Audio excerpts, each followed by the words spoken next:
This is how our friendship begins. Bowling is a team sport.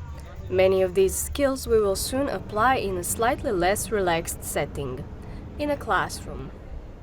But at least we will do this in one of the best student cities, the Dutch city of Utrecht. So here you are at the Utrecht University of Applied Sciences, also Hogeschool Utrecht.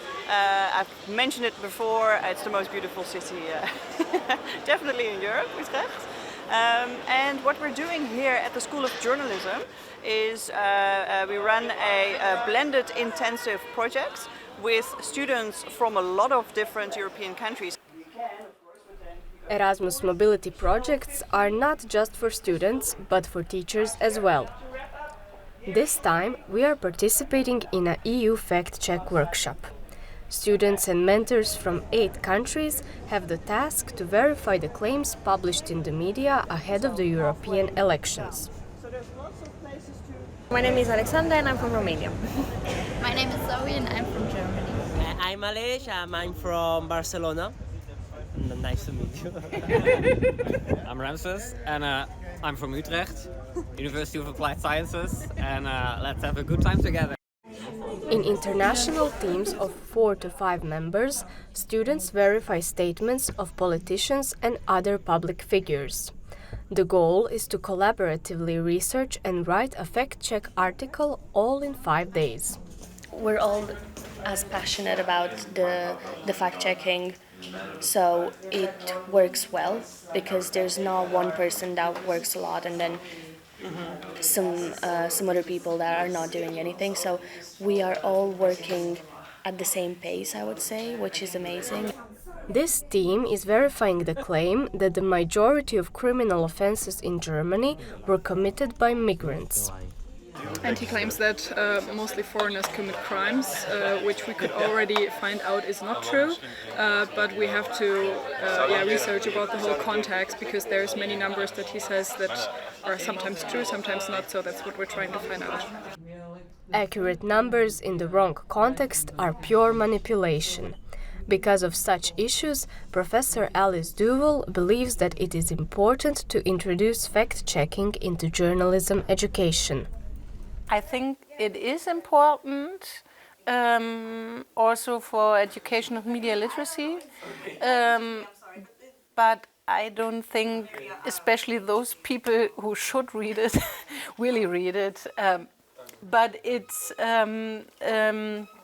is important to show the politicians that we have a look on them. A tour around Utrecht provides a short break from fact-checking. This city in the heart of the Netherlands is known for its abundance of cyclists and beautiful canals. And the best way to see it is by boat.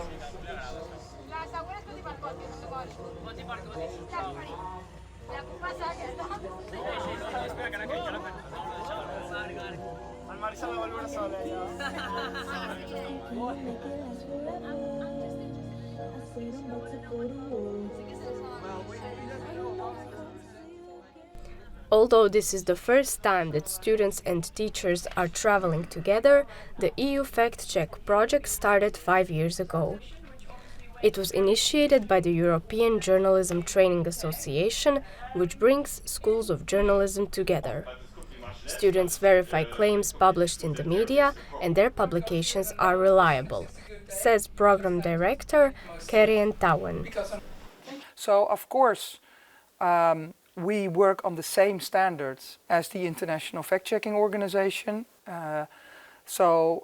We follow the same kinds of procedures with going to primary sources, coming up with conclusions, being very transparent about the fact checks and clear to the public. In this challenging process, some students encountered problems during their research.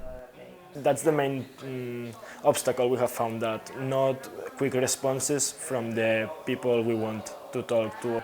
We are trying to get in contact with many of them in order to have the most voices and the most opinions about the thing we are verifying.